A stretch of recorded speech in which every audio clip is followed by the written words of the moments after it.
आदमी मानसिक रूप में मजबूत है वो दुनिया में कभी नहीं कहीं नहीं दबेगा। किसी भी कितना बड़ा कोई तांत्रिक, स्वामी, साधु, संत, महात्मा किसी से नहीं डरेगा, खुला चैलेंज करेगा। हमारे देश में वैज्ञानिक मुट्ठी भर हैं और ये तथाकथित साधु, संत, महात्मा सबसे ज्यादा हैं। फिर भी हम ये झूठा दावा करते हैं कि हम विश्व गुरु हैं। किस चीज में विश्व गुरु हैं? अगर आप अभी जो आज की तारीख में उत्तर प्रदेश के इलाहाबाद में कुंभ का मेला चल रहा है, अगर उसको आंखों से देखोगे ना, हंसी आती है कि कितनी बड़ी बेवकूफी है। नंगे लोग घूम रहे हैं, राख लगा के घूम रहे हैं, वो कई सिर में बालों में मोबाइल फोन टांगे हुए।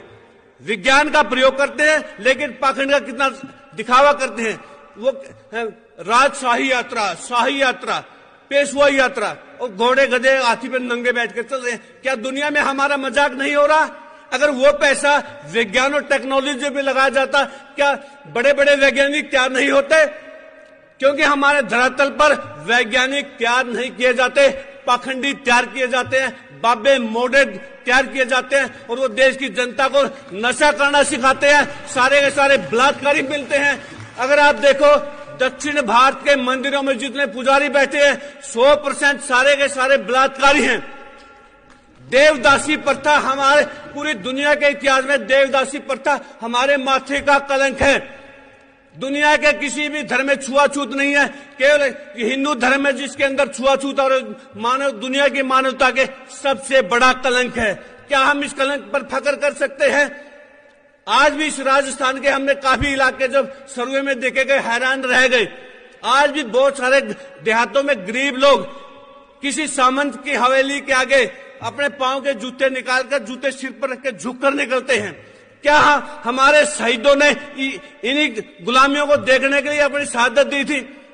क्या शहीद भगत सिंह ने इसीलिए अंग्रेजों को चिट्ठी लिखी थी कि मुझे फांसी नहीं दी जाए, मैं फांसी नहीं लेना चाहता, मुझे गोली मारी जाए क्योंकि मैं जंगी कैदी हूं? शहीद भगत सिंह ने गोली से मरने के लिए चिट्ठी लिखी थी और एक कायर सावरकर जिसने लगातार माफी मांगी और अंग्रेजों से 60 रुपए महीना पेंशन ली, आज उसके नाम पर कॉलेज बन रहे हैं। शहीद भगत सिंह के नाम पर कॉलेज बनने चाहिए या सावरकर के नाम पर? हमें ये इन चीजों की तरफ ध्यान देना होगा। अगर गद्दार लोग देश पर काबिज करेंगे, फिर जिन्होंने शहादत दी है फिर उनका क्या महत्व रह गया? ये चीजें बहुत जरूरी है। क्या हम दोबारा गुलाम नहीं होने जा रहे? क्या फिर हमारी आगे आने वाली पीढ़ियों को फिर शहादत देनी पड़ेगी? क्या इसीलिए स्वतंत्रता सेनानियों ने आजादी की लड़ाई लड़ी थी? हमारे यहाँ राजस्थान में किसानों को लामबंद करके गोकुला सिंह नाम के एक स्वतंत्रता सेनानी ने मुगलों के खिलाफ लड़ाई लड़ी। उस जमाने में अंग्रेजों के खिलाफ लड़ाई लड़ी। वो अनपढ़ भोले लोग थे। अनपढ़ भोले भी जब आजादी की लड़ाई में इस हद तक जा सकते थे। हमारे पास तो साधन है, संसाधन है, पढ़े लिखे हैं, नौकरी पेशे वाले हैं। क्या हम उन लोगों की तर्ज पर इस अत्याचार का खिलाफ विरोध नहीं कर सकते?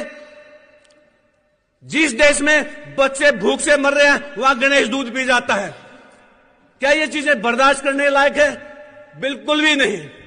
इसलिए सभी साथियों से हाथ जोड़कर अपील है कि इस मुहिम में आप प्रैक्टिकल बनिए। अपने आसपास जहां भी जिस इलाके में आप वहां काम करिए।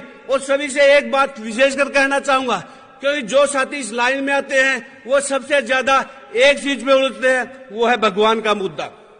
आपको सबसे 1 या 2 मिनट नहीं पकड़ेंगे पाखंडी लोग, वो आपको भगवान के मुद्दे पर घेरेंगे। आपको सिंपल एक लाइन में जवाब देना है। अगर वो कहते हैं आप भगवान को मानते हो या नहीं, आपने हाँ या ना में जवाब देने की बजाय एक ही लाइन में बोलना है कि हम भगवान को ढूंढ रहे हैं, तलाश कर रहे हैं। जिस दिन भगवान मिल गया सबसे पहले आपको मौके पे बुलाएंगे।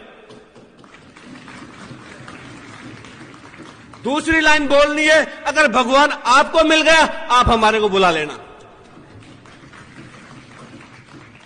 जब तक आप लॉजिकल बातों में उनको नहीं उलझाओगे तब तक आप नहीं जीत पाओगे। अगर वो आपके ऊपर सवाल करता है, आप उस पर अगला सवाल उसी पे डालिए, उसी से पूछिए क्या देवी देवताओं के 8-8, 10-10 हाथ हो सकते हैं?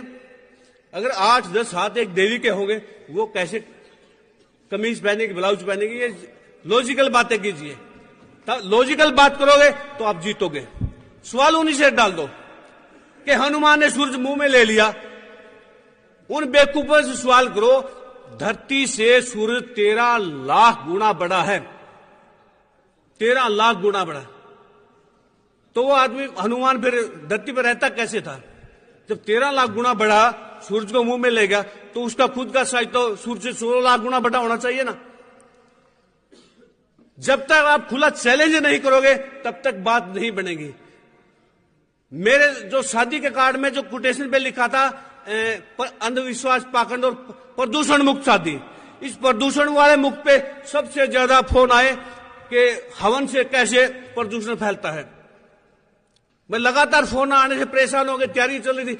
फिर मैंने 10 करोड़ का इनाम रखा जी। अगर कोई ये साबित कर दे हवन यज्ञ से पर्यावरण सुधरता है तो हम 10 करोड़ देंगे, और अगर हम साबित करेंगे कि प्रदूषण फैलता है 10 करोड़ आप देना। उसके बाद किसी का फोन नहीं आया। आज चौथी क्लास के बच्चे को पता है, तीसरी चौथी क्लास के बच्चे को, जब भी आग जलेगी ऑक्सीजन खत्म होगी, कार्बन डाइऑक्साइड, कार्बन मोनोऑक्साइड ये गैसें पैदा होती है। अगर आप घी फूको, चंदन फूको, हम हवन सामग्री फूको, carbon dioxide, carbon monoxide, sulphur dioxide, तीनों गैसें निकलते, तीनों हमारे लिए नुकसानदायक हैं। ये जानकारी बराबर बताना जरूरी है। हमारे बुजुर्गों ने कहा था देसी घी खाने की चीज है, फूकने की नहीं, जलाने की नहीं। देसी घी खाओ, ताकतवर बढ़ो, शारीरिक तौर से भी, मानसिक तौर पे भी। इसलिए सभी साथियों से हाथ जोड़कर अपील है, ज्यादा से ज्यादा पत्रिकाएं पढ़े, ज्यादा से ज्यादा किताबें पढ़े, ज्यादा से ज्यादा प्रोग्रेसिव डॉक्यूमेंट्री फिल्म है वो ज्यादा से ज्यादा देखे, और ज्यादा से ज्यादा लोगों को जोड़े, और पूरी ताकत के साथ इस आंदोलन में कूद पड़ो। और हमारे देश का भविष्य वैज्ञानिक नजरिए में है, तरक्शीलता में है, नास्तिकता में है। नास्तिक आदमी उसे कहते हैं जिसे खुद पर भी भरोसा है, दूसरों पर भी भरोसा है। आस्तिक कौन है? जिसको ना खुद पे भरोसा ना दूसरे पे भरोसा। मजबूत आदमी ही हमेशा जंग जीतते हैं, कायर और कमजोर नहीं। हमारे देश को गुलाम होने का सबसे बड़ा कारण अंधविश्वास, पाखंड है। जब ये सोमनाथ का मंदिर लूटा, उस मंदिर में जो हमलावर से सैकड़ों गुना ज्यादा पंडे पुजारी भक्त बैठे थे, उन्होंने तालियां बजानी शुरू की, खड़ताल बजानी शुरू की, जय गोविंदा, जय गोपाला, इनको अंधा कर देगा। मोहम्मद गौरी हजारों ऊंटों पे, घोड़ों पे सारे सोना चांदी लूट के ले गया। वहां कोई भगवान ने चू भी नहीं की।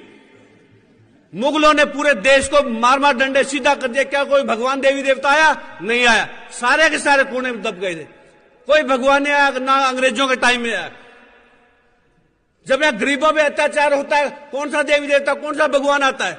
फिर ऐसे भगवान, ऐसे देवी देवता हमने चूल्हे में देने जो हमारे किसी काम के नहीं। अपने बच्चों को अगर एजुकेशन देनी तो वैज्ञानिक नजरिए की देनी है। केवल शिक्षा से बात नहीं बनेगी। आपको पीएचडी भी सूर्य को पानी देता मिलेगा। पढ़ा लिखा या अनपढ़ ये मायने नहीं रखता। आप जागरूक हैं या अंधविश्वास है ये मायने रखता है। तो साथियों, इसीलिए हर जगह आप तरक्की कीजिए। जो हमारा देश गरीब नहीं है, जनता गरीब है। जो यूरोप के लोग जाहिल कहलाते थे, उन्होंने हमारे यहां राज किया। और इसका कारण हमारा धर्म। हमारे धर्म में इतनी बकवास, अगर आप वेदों को पढ़ोगे, उपनिषदों को पढ़ोगे, पुराणों को पढ़ोगे, सारे के सारे बकवास है। पुराणों में ऐसी बात है आप परिवार के बीच बैठ के पढ़ नहीं सकते।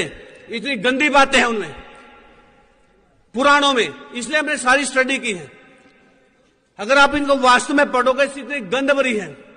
तो इसीलिए सभी साथियों से अपील है, सारी वैज्ञानिक चेतना की अच्छी अच्छी किताबें पढ़िए, जागरूक कीजिए समाज को, सभी को।